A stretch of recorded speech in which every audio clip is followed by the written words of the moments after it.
right, so let's dive into this whole TikTok thing. Yeah. It seems like it's everywhere these days. You sent me a ton of articles, social media discussions. Everyone's got an opinion.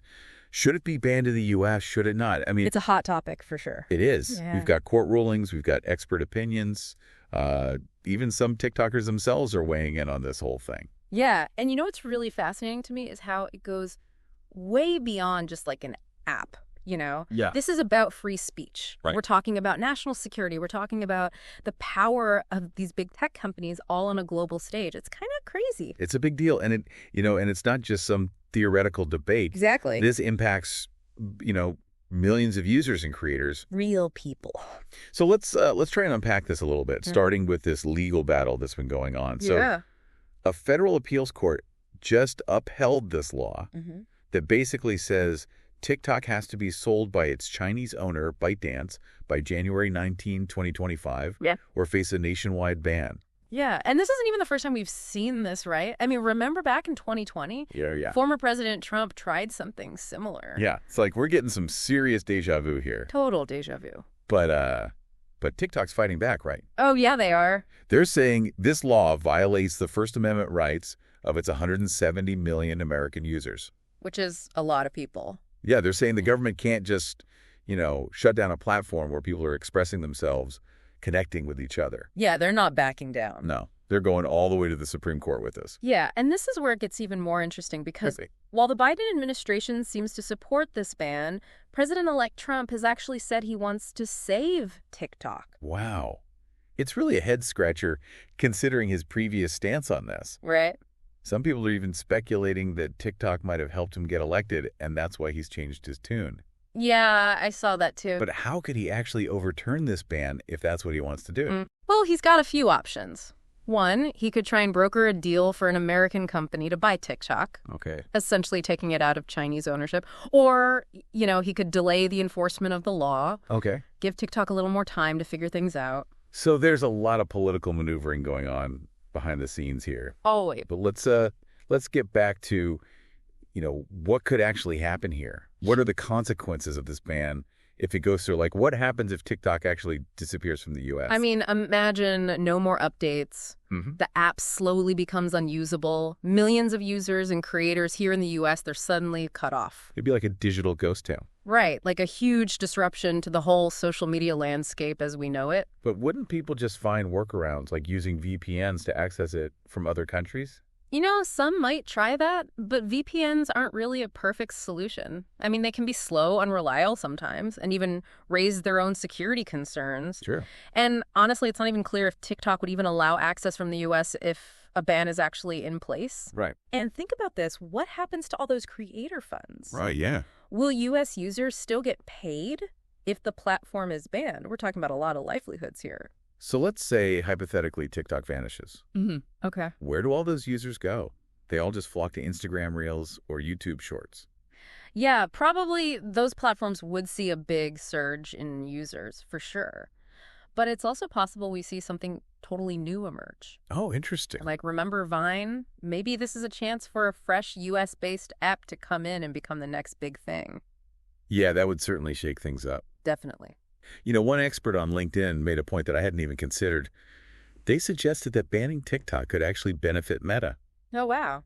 The company that owns Facebook and Instagram. Yeah. A company that Trump, hasn't exactly been a fan of. It's true. So That's a really good point. It's kind of ironic. Yeah, it highlights these unintended consequences. Exactly. That can happen with these types of actions. Sometimes it's hard to predict how things will actually play out. It's like a digital earthquake. Yeah. We might see these aftershocks that we haven't even considered yet. For sure. So let's zoom out a little bit here. What does this whole saga tell us about the role of social media in our society and, the challenges of trying to regulate it in this globalized world? Ooh, that's a tough one. It's complex. On the one hand, you've got these very legitimate concerns about data security, foreign influence. But on the other hand, you have this incredibly popular platform that has become a cultural phenomenon, especially for younger generations. Yeah. So it's this constant balancing act between security and, freedom of expression. And the fact that public opinion on this seems to be shifting adds another layer to all of this. Totally. Back in 2023, polls showed that a majority of Americans supported a TikTok ban. And now those numbers are going down. Interesting. Maybe people are realizing that it's not just about, silly dances and trends. Right. This is a platform where small businesses are thriving, creators are building careers, communities are connecting. Yeah, it's become so much more than just an entertainment app. Yeah, and there's a real economic impact to consider. Absolutely. There was a report that we saw that mentioned TikTok Shop generated over $100 million in sales just on Black Friday in the U.S. Wow. That's a lot of money being pumped into the economy. A lot of people rely on this platform for their livelihoods. Yeah, that's huge. So it seems like we're at a crossroads here. On one hand, we have these concerns about data security and foreign influence. On the other hand, we have this wildly popular platform that's become a cultural phenomenon and a driver of economic activity. Right. So how do we balance those competing interests? That is the million-dollar question, isn't it? Yeah. And it's something we're going to have to really wrestle with as technology keeps advancing. And these lines between our online and offline lives get blurrier and blurrier. It's getting harder and harder to separate the two. Totally. Yeah. So it's fascinating. It is fascinating, and I think this is just the beginning of the conversation. Oh, for sure. Yeah. It really makes you think, how much power should governments have over the apps we use every day? Yeah, where do we draw the line between national security and freedom of speech? And what about all the creators and small businesses who rely on TikTok for their income? Right. Their livelihoods could be completely upended. Totally. For a lot of them, it's not just entertainment. It's their main source of income. Right. They've built these audiences, honed their skills. They've created entire businesses around this one platform. And if they have to start from scratch on a new platform, they might lose all that momentum, the connection with their followers. Yeah, it's a huge risk. It's like having the rug pulled out from under you. Right. All that hard work, all that investment potentially gone overnight. We were talking earlier about, Meta potentially benefiting from all of this. But wouldn't that create another problem? I mean, Facebook and Instagram, they already have so much control over social media. It's kind of ironic, isn't it? Yeah. Trump's been critical of Meta in the past, but his actions could actually end up giving them even more power. Right. It shows how these decisions can have these unintended consequences that we don't always see coming. Right. And it's really hard to predict how the social media landscape will evolve. Absolutely. It's like a digital earthquake. Yeah. We might see these aftershocks that we haven't even considered yet. Speaking of aftershocks, this whole situation raises an even bigger question. Okay. If the U.S. bans TikTok, could other foreign-owned apps be next? Ooh, that's a good point. What about messaging apps, gaming platforms, even e-commerce sites? Yeah, it's a scary thought. Where does it end? Right. And how do we make sure that these decisions are being made fairly transparently without stifling innovation or limiting, our access to information? It's a tough balance to strike, for sure. On the one hand, we need to protect national security, safeguard user data, but we also don't want to create this digital iron curtain and isolate ourselves from the rest of the world. It's not just about TikTok, is it? This is a debate about the future of the internet. Exactly. How we navigate this increasingly complex digital world. It's a conversation that needs to include everyone, policymakers, tech companies, users, creators. We need to be thoughtful, informed, and make sure our voices are heard. So let's get practical for a second. For our listeners out there, what can they do to stay informed and engaged in this conversation? Well, first of all, be critical of the information you're consuming. There's a lot of misinformation out there, sensationalized headlines. So double-check your sources, look for evidence-based reporting, and don't just take everything at face value. Right. And don't be afraid to ask questions, challenge assumptions, express your own opinions. This isn't a black and white issue. Yeah. There are a lot of shades of gray, and different perspectives are important. Absolutely. And if you're a TikTok user, think about what this platform means to you. How would a ban affect your life, your creative expression, your connections with others? Yeah, and even if you're not a TikTok user, don't just dismiss this as like a teenager issue. Right. The implications of this case are much broader. For sure. They affect all of us in some way. This is about freedom of speech, data privacy, the role of technology in our society. Yeah. It's a conversation that we should all be paying attention to. So what's next in this legal battle? We know TikTok is appealing to the Supreme Court, but we also have President-elect Trump kind of waiting in the wings. Right. With his own agenda. With his own plans.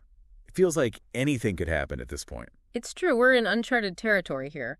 Trump has said he wants to save TikTok, but we don't really know what that means in practice. Right. Will he try to broker a deal? Will he delay the ban? Will he just say that TikTok's current data security plan is good enough? And remember, that plan, Project Texas, is supposed to address some of those national security concerns by storing U.S. user data on servers here in the U.S., managed by a U.S.-based company. Right, a lot of moving parts. Yeah, it's a complex system with multiple layers of oversight. But is it enough to satisfy lawmakers and intelligence officials? That's the big question. And, the answer might depend on who you ask. Right. Some experts say Project Texas is a robust and comprehensive solution, while others are still skeptical. Mm-hmm. They say it doesn't fully address the potential for, data access by the Chinese government. And then there's the whole issue of TikTok's algorithm. Right. Which some people believe could be used to promote certain content or suppress others. Yeah, potentially influencing public opinion. Exactly. It's a whole other level of complexity that just adds to the uncertainty surrounding TikTok's future. Totally. It seems like we're caught in this tug of war between these technological advancements, national security concerns, and this desire for, free expression and connection. It's a tough knot to untangle. It is. And it's a reminder that technology doesn't exist in a vacuum. Yeah. It's all intertwined with politics, economics, social dynamics. Right. And the decisions that we make about technology have real-world consequences. Yeah. They ripple through all aspects of our lives. It's like we're looking through a kaleidoscope. Every time you turn it, you see a different pattern, a different perspective. Yeah. And that's what makes this conversation so fascinating and so challenging. It's a puzzle with no easy answers. But I think by exploring all these different angles, by engaging in this thoughtful dialogue, by staying curious, we can hopefully navigate this complex terrain and create a digital future that works for everyone.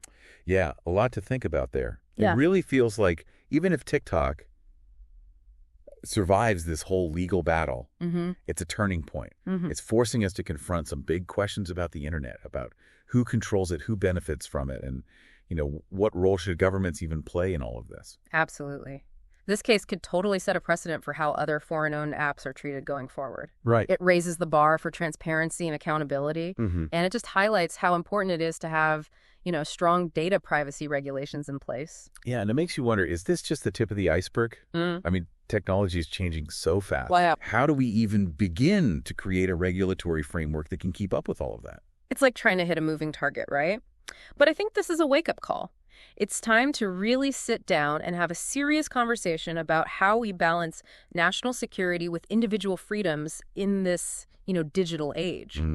We got to find ways to protect our data without stifling innovation or limiting access to information. Right. And that conversation needs to include everyone, not just, politicians and tech executives. Totally. We need to hear from users, creators, researchers, everyday people who are impacted by these decisions. I completely agree. This isn't just an abstract legal battle. This is about real people's lives, their livelihoods, their ability to connect with others and express themselves creatively. Absolutely. So for everyone listening out there, here's something to think about as you're, scrolling through your feeds today. Okay. Even if TikTok stays, this whole saga has really shone a light on the power dynamics at play in the digital world. Who controls the information that we see? Who's profiting from our data? And how do we make sure that our voices are heard in this ever-evolving landscape? So those are the questions we need to keep asking. Yeah. And as the story continues to unfold, remember, stay curious, stay informed, and stay engaged. The future of the internet really depends on all of us. Couldn't have said it better myself. Well, this has been a fascinating deep dive. It has. A lot to think about, a lot to unpack. But, hopefully our listeners feel a little bit more informed, a little bit more empowered to participate in this really crucial conversation. I hope so. As always, thanks for joining me. Thanks for having me. And to everyone listening out there, thanks for tuning in. We'll see you next time.